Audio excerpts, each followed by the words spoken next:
திருப்பூர் மாநகராட்சி குப்பைகளை வெள்ளியம்பாளையம் ஊராட்சி பாறைக்குழியில் கொட்டுவதற்கு எதிர்ப்பு தெரிவித்து சாலை மறியலில் ஈடுபட்டவர்களை போலீசார் குண்டுகட்டாக கைது செய்ததால் பரபரப்பான சூழல் நிலவுகிறது.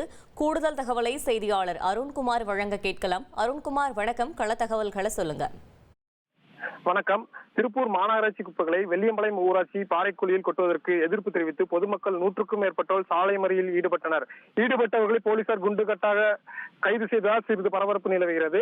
திருப்பூர் மாநகராட்சி சார்பில் குப்பை கொட்டுவதற்கு பல்வேறு பகுதிகளில் பயன்பாடற்ற பாறைக்குழிகளை தேர்வு செய்து குப்பை கொட்டி வருகிறார்கள்.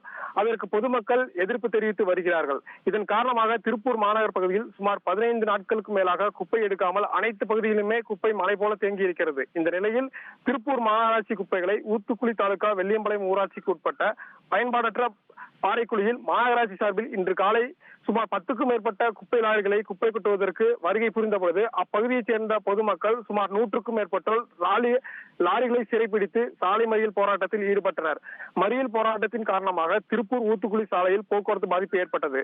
போராட்டத்தில் ஈடுபட்டு வரும் பொதுமக்களிடம் போலீசார் மற்றும் அதிகாரிகள் பேச்சுவார்த்தை நடத்தினர். பேச்சுவார்த்தையில் உடன்பாடு எட்டப்படாததால் மறியலில் ஈடுபட்ட பொதுமக்களை சுமார் 100க்கும் மேற்பட்டவர்கள் போலீசார் குண்டுகட்டாக தூக்கி வாகனத்தில் ஏற்றி கைது செய்தனர். மேலும் அவர்களை தற்போது தனியார் மண்டபத்தில் அடைத்து வைத்தனர். குப்பை கொட்டுவதற்கு எதிர்ப்பு தெரிவித்து பொதுமக்கள் சாலை மறியலில் ஈடுபட்டு போலீசார் கைது செய்ததால் அப்பகுதியில் சிறிது பரபரப்பு நிலவுகிறது. தகவல்களுக்கு நன்றி அருண்குமார். ட்ரெண்ட ஃப்ரெண்ட் ஆக்கிக்கோங்க. தந்தி டிவியின் சப்ஸ்கிரைபர்ஸ் அண்ட் ஃபாலோவர்ஸ் குடும்பத்துல நீங்களும் இணையுங்க.